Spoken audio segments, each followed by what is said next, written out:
ونشهد أن لا إله إلا الله وحده لا شريك له، ونشهد أن سيدنا وحبيبنا ومولانا محمدا عبده ورسوله الذي أرسله بالحق بشيرا ونذيرا وداعيا إلى الله بإذنه وسراجا وقمرا منيرا.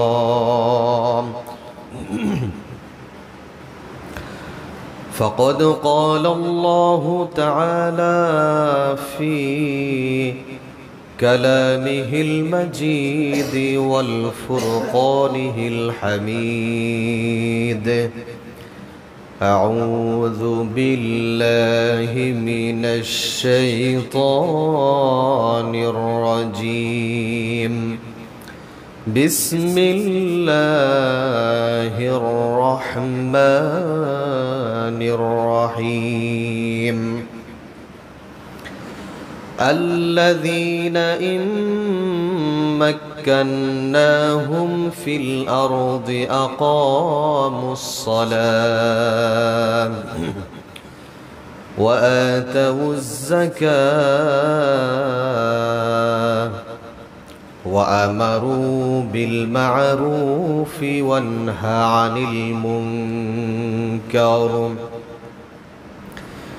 وقال رسول الله صلى الله عليه وسلم: والله لأن يهدى بك رجل واحد خير لك من حمر النعم. صدق الله العظيم وصدق رسوله النبي الكريم، ونحن على ذلك لمن الشاهدين والشاكرين. قالوا سبحانك لا علم لنا إلا ما علمتنا إنك أنت العليم الحكيم. وقال تعالى في شان حبيبه ومحبوبه: إن الله وملائكته يصلون على النبي يا أيها الذين آمنوا صلوا عليه وسلموا تسليما. اللهم صل على سيدنا مولانا محمد وعلى آل سيدنا شفيعنا محمد. اللهم صل على مولانا محمد وعلى آل سيدنا شفيعنا محمد. هو الحبيب الذي ترجع شفاعته لكل هول من الأهوال مقتحمي. اللهم صل على سيدنا مولانا محمد وعلى آل سيدنا شفيعنا محمد. بلغ العلا بكماله كشف الدجى بجماله حسنت جميع خصاله صلوا عليه وآله الحمد لله মুআজ্জাজ মুহতারাম মুসাল্লিয়ান ইযম মহান আল্লাহ সুবহানাহু ওয়া তাআলার দরবারে লাখ কোটি শুকরিয়া আদায় করি যিনি আমাদেরকে অত্যন্ত ভালোবেসে মহব্বত করে পবিত্র সালাতুল জুমআতে জুমার সালাত আদায়ের উদ্দেশ্যে মসজিদে সকলের আগে ভাগে আসার বসার তৌফিক যোগ্যতা দান করলেন। এই জন্য সেই মহান মনিবের দরবারে তার এই শিখানো ভাষায় কালিমাতুশ শুকরিয়া আদায় করি। সকলেই পড়ি আলহামদুলিল্লাহ। দুরূদ ও সালাম পেশ করি সর্বকালের সর্বযুগের সর্বশ্রেষ্ঠ মহামানব রহমাতুল লিল আলামিন সাইয়্যিদুল মুরসালিন খাতামুন নবিয়্যিন মুহাম্মদ আরবি বিশ্বনবী জনাবে মুহাম্মদুর রাসূলুল্লাহ সাল্লাল্লাহু আলাইহি ওয়াসাল্লাম। প্রাণপ্রিয় মুসাল্লিয়ান ইকরাম, আমি আপনাদের সম্মুখে পবিত্র কোরআনুল কারীম থেকে একটি আয়াতে কারিমা তিলাওয়াত করেছি। রাসূল কারীম সাল্লাল্লাহু আলাইহি ওয়াসাল্লামের অসংখ্য অগণিত হাদিস থেকে একটি হাদিস আপনাদেরকে শুনিয়েছি। এই আয়াত এবং হাদিসের আলোকে নির্দিষ্ট সময়ের ভিতর আমলের নিয়াতে ইখলাসের সাথে কিছু আলোচনা শোনার চেষ্টা করব। আল্লাহ সুবহানাহু ওয়া তাআলা আমাদের সকলকে ধৈর্য সহকারে শুনে বুঝে আমল করার তৌফিক দান করুক। সকলে পড়ি আমিন। প্রাণপ্রিয় মুসাল্লিয়ান ইকরাম, মানুষ তার অস্তিত্ব সম্পর্কে খুবই অবহেলা। মানুষ বোঝে না যে আমার অস্তিত্ব যে কোনো সময় বিলীন হয়ে যেতে পারে, কারণ আল্লাহ সুবহানাহু ওয়া তাআলা চাইলে যে কোনো সময় মানুষের অস্তিত্বকে বিলীন করে দিতে পারে। আমরা বহুত ঘটনা দেখি যেটা মানুষ কোনোদিনও কল্পনা করতে পারে নাই, এমনটা ঘটে যায়। অনেক সম্পদশালী ব্যক্তি তার সম্পদ তাকে বাঁচাতে পারে না। অনেক বৃত্তবান ব্যক্তি, একজন ব্যক্তি তার পাশে এসেও দাঁড়াতে পারে না। তো এই জন্য আল্লাহ সুবহানাহু ওয়া তাআলার হুকুম পালন করা, আল্লাহ সুবহানাহু ওয়া তাআলার বিধিবিধানের প্রতি বিশেষ গুরুত্ব আরোপ করা, যে প্রত্যেকটা বিধিবিধান কিভাবে আমি আমার জীবনে খুব সহজে বাস্তবায়ন করতে পারি।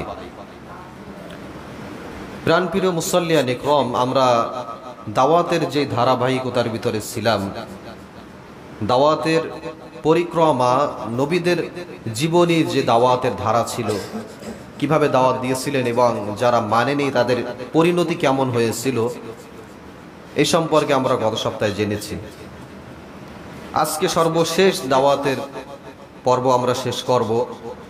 আজকে আমরা গুরুত্বপূর্ণ কিছু বিষয় জানব, দাওয়াতের বিষয়, ইসলামের পথে আহ্বান করা মানুষদেরকে। এই বিষয়গুলো যদি আমি আপনার জীবনে যত সহজে আমরা বাস্তবায়ন করতে পারি বা চেষ্টা করতে পারি, আল্লাহ সুবহানাহু ওয়া তাআলা আমাদের জন্য মুত্তাকিদের যেই বৈশিষ্ট্য, সফল কাম যেই মানুষগুলো, এই সফল কাম মানুষগুলোর বৈশিষ্ট্যের ভিতরে আল্লাহ সুবহানাহু ওয়া তাআলা আমাদেরকেও রাখবেন, যদি কিনা আমরা এই দাওয়াতি অব্যাহতি রাখি, এই ধারাটাকে প্রচলিত রাখি।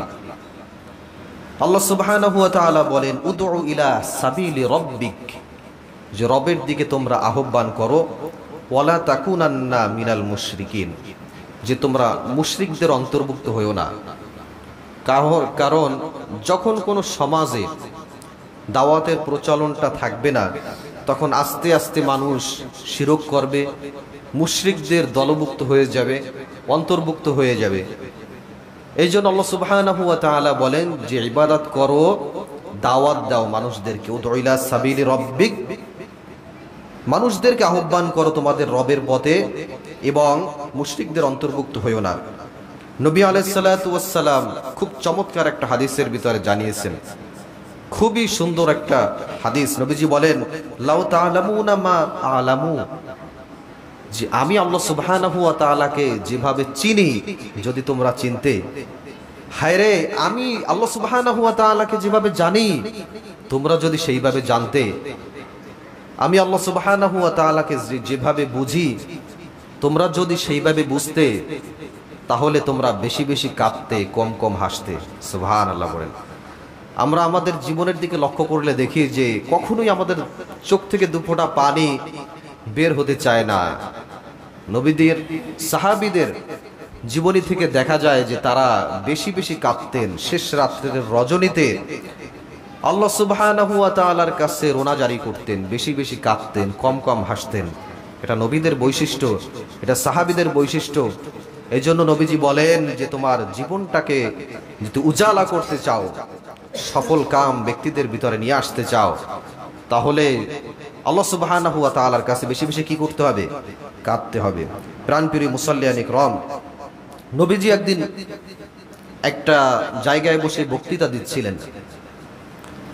অনেক সাহাবী সামনে উপস্থিত ছিলেন। তাদের সকলকে উদ্দেশ্য করে বলতেছিলেন, কি বলতেছিলেন? হাল বাল্লাগতা রিসালাতা, যে আমার সাহাবীরা, আমি কি আমার দায়িত্ব পালন করতে পেরেছি? তোমরা তোমাদের পক্ষ থেকে সাক্ষ্য দাও, আমি কি আমার দায়িত্ব সঠিকভাবে পালন করতে পেরেছি?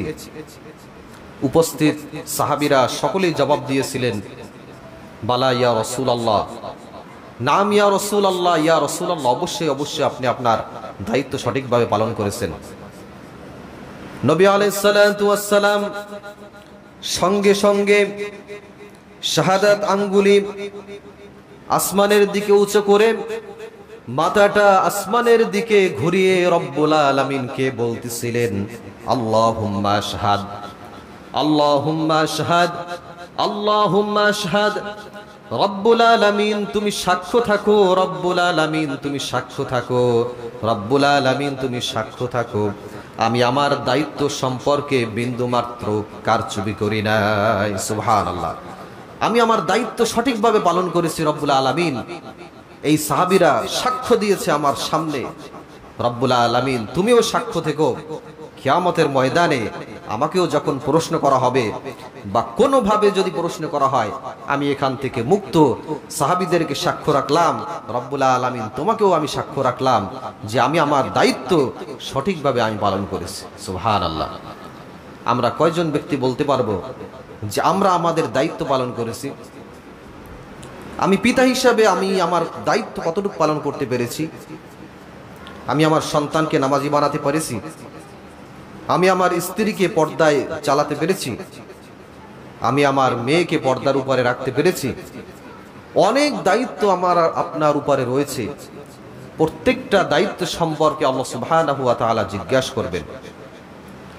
যখন আপনি পিতা হিসাবে দায়িত্ব পালন করতে চাইবেন, তখন আপনাকে শুরু থেকেই পদক্ষেপগুলো নিতে হবে।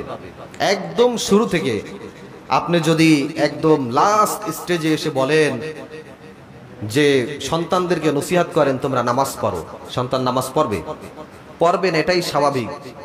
ফার্স্ট স্টেজ কি? একদম ছোটবেলায় যখন আপনার বাচ্চার বয়স 7 বছর 8 বছর, এই বাচ্চাকে তখন থেকেই দ্বীনি ইলম শিক্ষা দেওয়া, সঙ্গে সঙ্গে নামাজে নিয়ে আসা। ঠিক তেমনি আপনার কন্যা, আপনার স্ত্রী, আপনার আহাল পরিবার, প্রত্যেকটা জায়গায় ফার্স্ট স্টেজে আপনাকে পদক্ষেপ নিতে হবে। আপনি বিবাহ করেছেন, প্রথম রাত্রেই আপনার সিদ্ধান্ত, তার সঙ্গে কথাবার্তা ফাইনাল, যে এই মানুষদের সঙ্গে দেখা দেওয়া যাবে, এই মানুষদের সঙ্গে দেখা দেওয়া যাবে না, এরকম 5 ওয়াক্ত সালাত আদায় করতে হবে, এইভাবে পর্দার সাথে চলতে হবে, এইভাবে নিজেদের জীবনটাকে গড়তে হবে। তাহলে আপনার দায়িত্ব সম্পর্কে আপনি সঠিকভাবে আল্লাহ সুবহানাহু ওয়া তাআলার কাছে জবাবদিহি করতে পারবেন। প্রাণপ্রিয় মুসাল্লিয়ান ইকরাম, এরপরও যাদের জীবনটাকে অন্যদিকে নিয়ে গেছি, তাদেরকেও চেষ্টা করা যে আমার দায়িত্ব সম্পর্কে যেন আল্লাহ সুবহানাহু ওয়া তাআলার কাছে জবাবদিহি না করা লাগে। এই জন্য কিভাবে সমাধান খুঁজে বের করা যায়, এ ব্যাপারে একটা হাদিস আপনাদেরকে শোনাবো।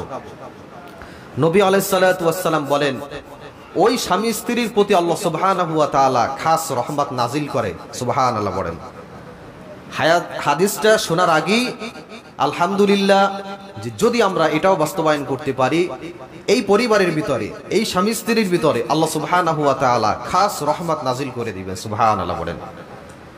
আল্লাহর নবী সাল্লাল্লাহু আলাইহি ওয়াসাল্লাম বলেন, রাজুলুন কামা মিনাল লাইলি ফাসাল্লা ওয়া ইকযা ইমরাআতা, একজন ব্যক্তি একজন স্বামী সে গভীর রজনীতে উঠে তাহাজ্জুদের সালাত আদায় করলো। তাহাজ্জুদ সালাত আদায় করার পরে তিনি মনে মনে চিন্তা করতেছেন, আমি তো একাকী সালাত আদায় করে ফেলছি, আমার স্ত্রীকেও আমি সালাত আদায় করার জন্য উদ্বুদ্ধ করব। নবীজি বলেন, এই ব্যক্তি নিজে সালাত আদায় করলেন এবং কিছুক্ষণ পরে তার স্ত্রীর কাছে যে তাকে একটু নাড়াচাড়া দিয়ে এবং একটু পানির ছিটা দিয়ে তাকে জাগিয়ে তুললেন। এরপরে দুইজন একসঙ্গে আবার সালাত আদায় করলেন। আল্লাহর নবী সাল্লাল্লাহু আলাইহি ওয়াসাল্লাম বলেন, রহিমাল্লাহু ইমরাতান, আল্লাহ সুবহানাহু ওয়া তাআলা ওই স্বামী স্ত্রীর প্রতি আল্লাহ সুবহানাহু ওয়া তাআলার খাস রহমত নাজিল হয়ে যায়। সুবহানাল্লাহ। ঠিক তেমনি এই হাদিসের পরের অংশে এসেছে, ঠিক তেমনি যদি কোনো স্ত্রী ঘুম থেকে আগে আগে উঠে গভীর রজনীতে উঠে তাহাজ্জুদের সালাত আদায় করেছে, তাহাজ্জুদের সালাত আদায় করার পরে দেখলেন যে তার স্বামী তিনি ঘুমিয়ে আছেন, তিনি চিন্তা করলেন যে আমি তো আজকে আগে উঠেছি, সালাত আদায় করেছি, আমি আমার স্বামীকেও উঠে জাগিয়ে তুলি, তাকেও নামাজ আদায় করাই। অনেক সময় দেখবেন অনেক মহিলারা স্বামী যদি নামাজ না পড়ে অনেক সুন্দর সিস্টেম করে তাদেরকে উঠায়, পানি গরম করে রাখছি, উঠো সালাত আদায় করো, নামাজ পড়ো। নবীজি বলেন এই স্ত্রীর প্রতি আল্লাহ সুবহানাহু ওয়া তাআলা রহমত নাজিল করে দেয়। সুবহানাল্লাহ।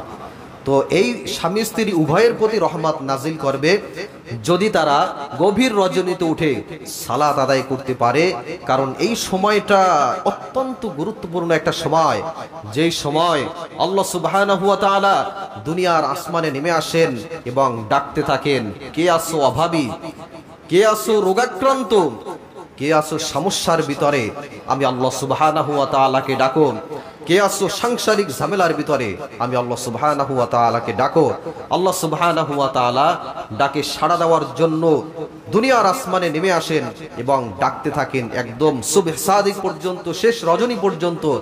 এই জন্য এই শেষ সময়ের সালাত যদি কোনো স্বামী স্ত্রী আদায় করতে পারে, আল্লাহ সুবহানাহু ওয়া তাআলা তাদের উপর বিশেষ রহমত নাজিল করে দিবেন। সুবহানাল্লাহ। এই জন্য এখান থেকে একটা দাওয়াতি কাজ আমরা আমাদের ফ্যামিলির ভিতরে, আমাদের পরিবারের ভিতরে এই দাওয়াতি কাজটা আমরা অব্যাহত করতে পারি। প্রাণপ্রিয় মুসাল্লিয়ান ইকরাম, দাওয়াতি কাজের অনেকগুলো ধারা আছে। আপনি আমি যেই হঠাৎ করে একজনকে পিটিয়ে বলতে পারবো না, এই বেটা নামাজ চল, এজা বসে আড্ডা মারতেছিস কেন, পারবো বলতে, এসব কাজ করা যাবে না। দাওয়াতি কাজের ধারা আছে, এই ধারা পুঙ্খানুপুঙ্খানুভাবে নবী আলাইহিস সালাতু ওয়াস সালাম তার হাদিসের ভিতরে জানিয়ে দিয়েছেন যে এই স্টেপগুলা অ্যাপ্লাই করতে হবে। আল্লাহর নবী বলেন, মান রাআ মিনকুম মুনকারান ফালিয়ুগাইয়িরহু বিয়াদি ফাইল্লাম ইয়াসতাতি' ফাবিলিসানি ফাইল্লাম ইয়াসতাতি' ফাবিকলবি ওয়া যালিকা আযআফুল ঈমান।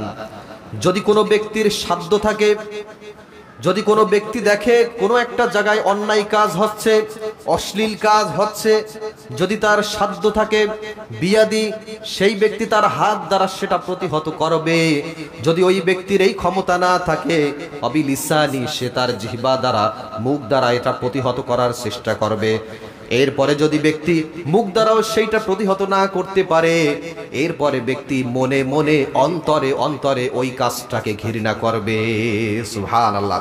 এইটা নবীজির একদম সহজ পথ, যে আপনার ক্ষমতা আছে, আপনি ভালো একটা পজিশনে আছেন, আপনি এমপি মন্ত্রীর জায়গায় আছেন, আপনার কথায় এলাকার ভিতরে একদম কোনো ধরনের বাজে কাজ চলতে পারবে না। একটা জায়গায় একটা আড্ডাবাজি হচ্ছে, অশ্লীল কাজ হচ্ছে, আপনার ক্ষমতা আছে যে আপনি এইটাকে প্রতিহত করতে পারবেন। এখন এখানে প্রথম কাজ হচ্ছে হাত দ্বারা প্রতিহত করা। হাত দ্বারা কোন ব্যক্তি প্রতিহত করবে? যে ওই ব্যক্তির ক্ষমতা আছে, যেই ব্যক্তি ভালো পজিশনে আছে, সেই ব্যক্তি হাত দ্বারা প্রতিহত করবে। এখন সেই ব্যক্তি যদি হাত দ্বারা প্রতিহত না করে, তাহলে এইখানে সেই ব্যক্তি গুনাহগার হবে। এখন আমরা হাদিসটাকে পুরো উল্টাই দিয়া অন্যভাবে চিন্তা ভাবনা করি, যে আমরা দোয়া করি তাদের জন্য, নসিহত করি যে আমরা শুধুমাত্র দোয়া করব, দোয়া করলেই তারা হেদায়েত পেয়ে যাবে। না, মনে করেন মসজিদের সামনে একটা কুকুর পড়ে আছে, এই কুকুরটা দুর্গন্ধ ছড়াচ্ছে, মুসল্লিরা আসতেছে, নাক ধরে নাক চেপে চেপে মসজিদে আসতেছে। ইমাম সাহেবরে বলল, হুজুর আপনি একটু নামাজের পরে দোয়া করে দিয়েন, এখানে একটা কুকুর পরে মরে আছে, অত্যন্ত দুর্গন্ধ বের হচ্ছে। তো ইমাম সাহেব নামাজের পরে দোয়া করলো, মুসল্লিরাও দোয়া করলো, সকালে দোয়া করলো, দুপুরে দোয়া করলো, বিকালেও দোয়া করলো। এই কুকুরটাকে এখান থেকে সরবে, গন্ধ কমবে না বাড়বে? বাড়তে থাকবে। ঠিক তেমনি এখানে পদক্ষেপ নিতে হবে, কারা এটাকে সরাতে পারবে, কারা দায়িত্বশীল আছে। আপনাকে এখানে পদক্ষেপ নিতে হবে, যার মুখ দ্বারা প্রতিহত করে এটাকে সরাতে পারবে, যে কথা দ্বারা এটাকে সরাতে পারবে, যে কাজ দ্বারা হাত দ্বারা এটাকে সরাতে পারবে, সেই প্রত্যেকটা পদক্ষেপ নেওয়ার পরেই এটা সরবে। এটা এমনি এমনি এই জায়গা থেকে চলে যাবে না। ঠিক তেমনি সমাজের ভিতরে, রাষ্ট্রের ভিতরে, এলাকার ভিতরে অশ্লীল কাজ হচ্ছে, এক নম্বর কাজ হলো যারা উপরস্থ আছে তাদের দায়িত্ব হলো এটা হাত দ্বারা প্রতিহত করা। সে বলতেছে এটা, সঙ্গে সঙ্গে এটা শুধরে যাচ্ছে, ভালো হয়ে যাচ্ছে। দুই নম্বর, এলাকার ভিতরে কিছু প্রভাবশালী ব্যক্তি আছে, তারা যদি যে একটা কথা বলে সেই কথা তারা বরখেলাপ করতে পারবে না। এরকম যদি কেউ থাকে তাহলে সেখানে যে তার অবশ্যই অবশ্যই সেই কথাটা জোরালোভাবে এখানে যে বলতে হবে। যদিও পিছনে পিছনে বলবে, হ্যাঁ তুমি নেতা হয়ে গেছো, মাতুব্বার হয়ে গেছো, আমাদের এখানে এইটা করতে তোমরা নিষেধ করতেছো, এতে কিছু আসে যায় না। আল্লাহর নবী সাল্লাল্লাহু আলাইহি ওয়াসাল্লাম খুব চমৎকার ভাবে বলেছেন, যদি এই কাজ কোনো ব্যক্তি করতে পারে, আমরু বিল মারুফি সাদাকা, সৎ কাজের আদেশ দিতে পারে, অসৎ কাজের নিষেধ করতে পারে, ওই ব্যক্তিকে আল্লাহ সুবহানাহু ওয়া তাআলা তার আমল নামায় কবুল একটা সাদাকার সওয়াব রব্বুল আলামিন দান করে দিবেন। সুবহানাল্লাহ। আমরা দান করলে সেই দানটা কবুল হবে কিনা এটা আমরা জানি না। দানের ভিতর লৌকিকতা চলে আসতে পারে। আপনি যদি কোনো ব্যক্তিকে সৎ কাজের আদেশ দেন, অসৎ কাজের নিষেধ করেন, তাহলে কবুল একটা সাদাকার সওয়াব রব্বুল আলামিন দান করেন। নবীজি সাল্লাল্লাহু আলাইহি ওয়াসাল্লাম ইরশাদ করেছেন। আমরা অনেকেই সৎ কাজের আদেশ দিতে পারি, এটা খুব সহজ, বলতে পারি ভাই নামাজ পড়েন, নামাজ না পড়লে গুনাহ হবে। অসৎ কাজের নিষেধ কিন্তু আমরা সবাই করতে পারি না। নবীজি বলেন, আল্লাহ সুবহানাহু ওয়া তাআলার আয়াতে কারীম অসংখ্য আয়াত সৎ কাজের আদেশের পাশাপাশি অসৎ কাজের নিষেধের কথাও বলা হয়েছে। একটার সাথে আরেকটা রিলেটেড। আপনি একটা করলেন আর একটা করলেন না, হবে না, দুইটাই করতে হবে। আপনার সামনে সৎ কাজের যখন আদেশের স্তর এসেছে সেটা আপনি করলেন, যখন খারাপ কাজ দেখছেন এটাকে আপনি প্রতিহত করতে হবে, অসৎ কাজ থেকে নিষেধ করতে হবে। এটাই প্রকৃত মুসলমানের বৈশিষ্ট্য, সফলকাম ব্যক্তির বৈশিষ্ট্য। প্রাণপ্রিয় মুসল্লিয়ানে ইকরাম, এই কাজগুলো বাস্তবায়ন করার জন্য পদক্ষেপ নেওয়া আল্লাহ সুবহানাহু ওয়া তাআলা আমাদের সকলকে তৌফিক দান করুক। সকলে পড়েন আমিন। আল্লাহ সুবহানাহু ওয়া তাআলা পবিত্র কোরআনুল কারীমের ভিতরের পর জানিয়েছেন, যদি কোনো রাষ্ট্র তারা নিজেদেরকে মুসলমান দাবি করে, নিজেদেরকে ইমানদার বলে পরিচয় দেয়, সেই ব্যক্তিরা যদি ক্ষমতায় বসে তাদের জন্য চারটি কাজ করতে হবে। কয়টি কাজ? চারটি কাজ তারা অবশ্যই অবশ্যই বাস্তবায়ন করবে, এটা রাষ্ট্রীয়ভাবে।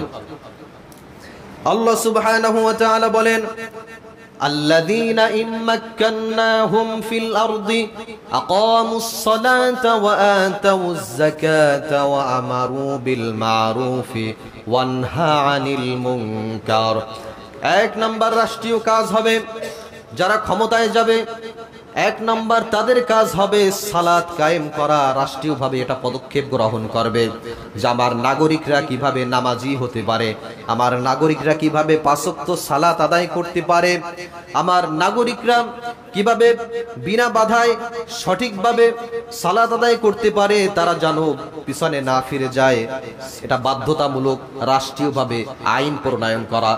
পুরো কমিউনিটিকে, পুরো রাষ্ট্রের প্রত্যেকটা মানুষকে কিভাবে সালাত আদায় করানো যায়, নামাজি বানানো যায়, এই পদক্ষেপটা প্রথম এক নাম্বার দায়িত্ব হলো রাষ্ট্রীয়ভাবে কার্যকর করা, আল্লাহ সুবহানাহু ওয়া তাআলার বিধান। দুই নম্বর হলো যে যাকাত প্রতিষ্ঠা করা। আমরা অনেক অর্থনীতি আমাদের জীবনের ভিতর বাস্তবায়ন করেছি, কিন্তু যাকাত ভিত্তিক অর্থনীতি এটা আমরা বাস্তবায়ন করতে পারি নাই। এই যাকাত ভিত্তিক অর্থনীতি যদি আপনি বাস্তবায়ন না করতে পারেন, তো এক নম্বর যেটা সালাত আদায় করা, এই সালাত পরিপূর্ণভাবে আদায় করতে পারবে না যতক্ষণ না পর্যন্ত যাকাত ভিত্তিক অর্থনৈতিক ব্যবস্থা না থাকবে। এই জন্য দুই নম্বর স্তর যে যাকাত ভিত্তিক অর্থনৈতিক ব্যবস্থা করা, এটা রাষ্ট্রীয়ভাবে করবে। ওমর ইবনে আব্দুল আজিজের জামানায় এমন পরিস্থিতি ছিল তাদের, অনেক মানুষ চুরি ডাকাতি করত, তাদের এমন অবস্থা ছিল, এটাই তাদের জন্য পেশা ছিল। তিনি রাষ্ট্রীয় ক্ষমতায় বসে আইন প্রণয়ন করলেন, যাকাত বাধ্যতামূলক দিতে হবে। যখন এই আইন প্রণয়ন বাস্তবায়ন করলো, তখন দেখা গেল যখন যাকাত দেওয়ার সময় হয়েছে, গোটা রাষ্ট্রের ভিতরে একজন ব্যক্তিও খুঁজে পাওয়া যায় না যাকাত গ্রহীতা। সুবহানাল্লাহ, এটা বাস্তব। যদি যাকাত ভিত্তিক অর্থনৈতিক ব্যবস্থা থাকে, তাহলে চোর বাটপারের জায়গা থাকবে না। একজনের ব্যাংকের ভিতরে লক্ষ কোটি কোটি টাকা, আর একজনের ব্যাংকের ভিতরে 1 টাকাও নাই, দিন আনে দিন খায়, অনেক দিন খায়ও না, এই ব্যবস্থা আর তখন থাকবে না। যাকাত ভিত্তিক অর্থনৈতিক ব্যবস্থা যখন থাকবে, প্রত্যেকটা মানুষ স্বাবলম্বী হয়ে যাবে। ওমর ইবনে আব্দুল আজিজের জমানায় যাকাত গ্রহীতার লোক খুঁজে পাওয়া যাচ্ছে না। আপনি কি মনে করেন, এই অর্থনৈতিক ব্যবস্থা যদি যাকাত ভিত্তিক হয়, এটা রাষ্ট্রীয়ভাবে যদি আইন প্রণয়ন করতে পারে, তাহলে সমাজের ভিতর, রাষ্ট্রের ভিতরে অবশ্যই অবশ্যই দিন প্রতিষ্ঠা হবে। প্রাণপ্রিয় মুসল্লিয়ান ইকরাম, এরপরে সৎ কাজের আদেশ দেওয়া, এটা রাষ্ট্রীয়ভাবে যদি আইন প্রণয়ন থাকে, তাহলে রাষ্ট্রের ভিতর সুব্যবস্থা চলে আসবে। অসৎ কাজের নিষেধ করা, এটাও রাষ্ট্রীয়ভাবে আইন প্রণয়ন করতে হবে। এটা আল্লাহ সুবহানাহু ওয়া তাআলার বিধান। আল্লাযীনা ইম্মাক্কান্নাহুম ফিল আরদি আকামুস সালাহ ওয়া আতাউজ যাকাত ওয়া আমারু বিল মারুফি ওয়া নাহা আনিল মুনকার। প্রাণপ্রিয় মুসল্লিয়ান ইকরাম, এই কাজ যারা করতে পারবে, তারা কত বড় ভাগ্যবান। আল্লাহর নবী সাল্লাল্লাহু আলাইহি ওয়াসাল্লাম তাদের ব্যাপারে বলেছেন, ওয়াল্লাহি লিআইয়ুহদা বিকা রাজুলুন ওয়াহিদুন খায়রুল লাকা মিন হুমুরিন নাম। নবীজি বলেন, আল্লাহর কসম করে বলি, তোমাদের মধ্যে যদি কোনো ব্যক্তি একজন ব্যক্তিকে দাওয়াতি কাজ করে হেদায়েতের পথে আনতে পারে, আমি নবী বলে দিলাম, ওই ব্যক্তিকে আল্লাহ সুবহানাহু ওয়া তাআলা এমন সম্পদের দান করবেন, যেটা হলো লাল উটের চেয়ে অধিক সওয়াব বলে গণ্য হয়ে যাবে। সুবহানাল্লাহ। এটা যদি আমি ভেঙে বলি যে লাল উট, এটা মরুভূমির ভিতরে অনেক সম্পদ, অনেক টাকা দিয়ে এটা ক্রয় করতে হয় লাল উট। তো এই লাল উটের যেই পরিমাণে দাম, এই পরিমাণে সওয়াব আপনার আমার আমল নামে আল্লাহ সুবহানাহু ওয়া তাআলা দান করে দিবেন। সুবহানাল্লাহ। প্রাণপ্রিয় মুসল্লিয়ান ইকরাম, যদি কোনো সমাজের ভিতরে, রাষ্ট্রের ভিতরে এই দাওয়াতি কাজ টোটালি বন্ধ হয়ে যায়, নবী আলাইহিস সালাতু ওয়াস সালামের লম্বা হাদিস, ওই সমাজের ভিতরে 4টা গজব শাস্তি ওই সমাজের ভিতর অর্পিত হবে। কয়টা শাস্তি? 4টা শাস্তি। 1 নাম্বার, দুনিয়াবি গজব এবং শাস্তি সমাজের মানুষের উপরে, রাষ্ট্রের মানুষের উপর অর্পিত হবে। অনেক শাস্তি গজব আমাদের উপর প্রত্যেক বছর, 1টা 2টা না, অসংখ্য গজব শাস্তি আল্লাহর পক্ষ থেকে আমাদের উপর আসে না নাই? আল্লাহ সুবহানাহু ওয়া তাআলার পক্ষ থেকে আসার এই অন্যতম কারণ, আমরা প্রত্যেক ব্যক্তি দাওয়াতি কাজ করি না। প্রাণপ্রিয় মুসল্লিয়ান ইকরাম, এই যে করোনা ভাইরাস আসলো, এরপর বিভিন্ন সময় ঘূর্ণিঝড় আসলো, এই অনেকগুলো কারণের ভিতরে অন্যতম একটা কারণ হলো যে দাওয়াতি কাজ আমরা করি না। 2 নম্বরে যে গজব সমাজের ভিতরে আসবে, পরস্পরের সৌহার্দ্য, সম্প্রীতি, ভালোবাসা, এটা সমাজের ভিতর থাকবে না। দেখবেন আপন ভাই আপন ভাইরে দেখতে পারে না, তাদের ভিতরে দ্বন্দ্ব, সমাজের ভিতরে কোনো ভালোবাসা নাই। পাশাপাশি একজন প্রতিবেশী আর একজন প্রতিবেশীর সঙ্গে থাকে, অথচ তাদের ভিতর মিল মহব্বত নাই। নবীজি বলেন, এই দাওয়াতি কাজ না করার কারণে এই সমস্যাগুলো সমাজের ভিতরে হবে। 3 নম্বর, দাওয়াতি কাজ না করলে আল্লাহ সুবহানাহু ওয়া তাআলার কাছে আপনি যতই দোয়া করেন, এই দোয়া আল্লাহ সুবহানাহু ওয়া তাআলা কি করবে না? কবুল করবে না। আমরা অনেক সময় বলি, বুজুর্গরে এনে দাওয়াত করে খাওয়াইয়ে এরপর দোয়া করালাম, অনেক ভালো আলেমদেরকে এনে দোয়া করালাম, কই তারপরও তো বৃষ্টি হয় না, তারপরও তো সমাজ থেকে গজব উঠে যায় না। দেখেন, দাওয়াতি কাজ এটা আমরা মনে করে নিছি যে এক শ্রেণীর মানুষদের জন্য এই কাজটা মনে হয়, এক শ্রেণীর মানুষদের জন্য এই কাজটা মনে হয় যে ওই যারা তাবলীগ করে তারা করবে, অথবা হুজুররা শুধুমাত্র করবে, এটা আমরা ধরে নিয়েছি। না, প্রত্যেকটা মানুষের জন্য এটা দায়িত্ব। ইমাম সাহেব বলতেছে, শুধু ইমাম সাহেবের দায়িত্ব না, শুধুমাত্র কমিটির লোকরা দেখবে না যে একটু বলবে ভাই একটু নামাজে আসেন। প্রত্যেকটা মুসল্লি, প্রত্যেকটা ব্যক্তি, যেই ব্যক্তি নামাজ পড়ে, প্রত্যেকটা ব্যক্তির দায়িত্ব আরেকজন ব্যক্তিকে নামাজি বানানো। প্রত্যেকটা ভালো ব্যক্তি সে খারাপ ব্যক্তিকে কিভাবে ভালো পথে আনা যায় সেই পথে আপ্রাণ চেষ্টা করা, এটাই হলো দাওয়াতি কাজ। প্রাণপ্রিয় মুসাল্লিয়ান ইকরাম, এই কাজগুলো করতে পারলেই আল্লাহ সুবহানাহু ওয়া তাআলা মানুষের দোয়া খুব অল্পতেই কবুল করে নেবেন। 4 নম্বর, পাপ না করেও পাপের ভাগীদারি হওয়া। আমরা অনেক সময় কোনো সমাজের ভিতর কিছু মানুষ আছে ভালো, কিছু মানুষ ভালো থাকে না, সমাজের ভিতর ভালো মানুষ আছে।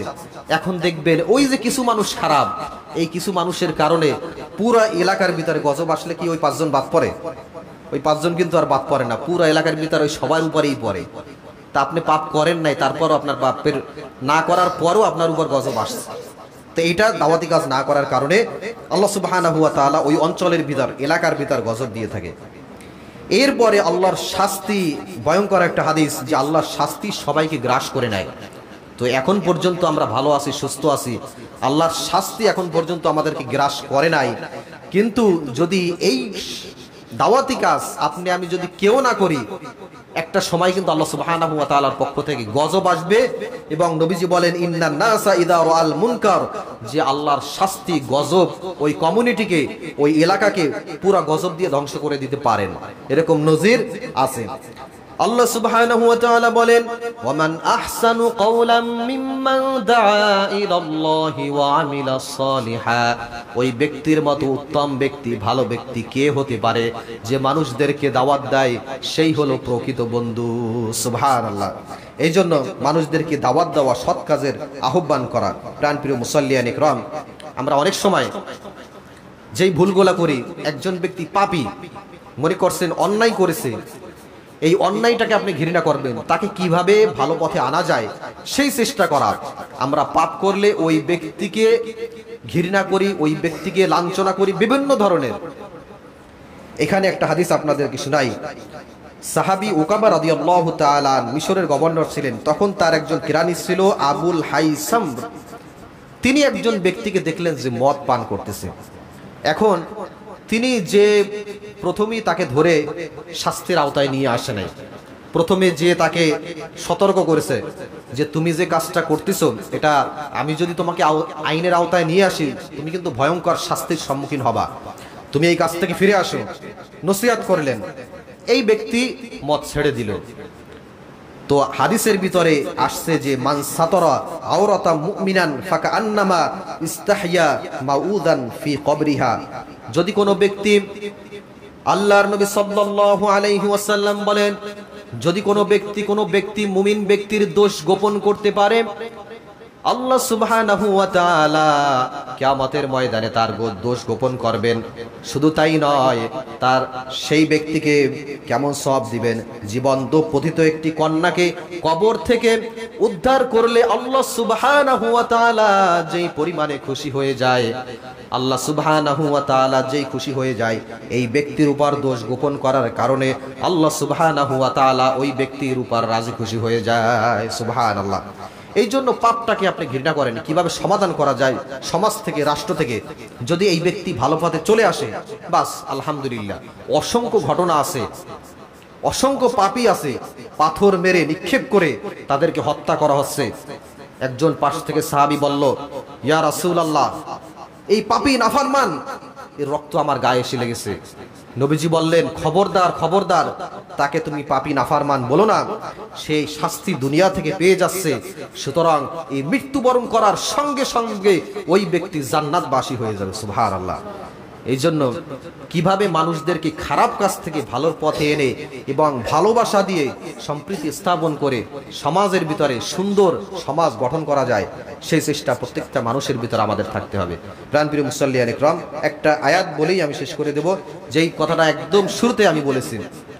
আল্লাহ সুবহানাহু ওয়া তাআলা বলেছেন, ওয়ালতাকুম মিনকুম উম্মাতুন ইয়াদউনা ইলাল খায়র, ওই ব্যক্তি হবে সফল কাম যেই ব্যক্তি মানুষদের ভিতরে দাওয়াতি কাজ করবে। আল্লাহ সুবহানাহু ওয়া তাআলা ওই ব্যক্তিকে সফল কাম ব্যক্তি হিসাবে ঘোষণা দিয়েছেন। সুবহানাল্লাহ।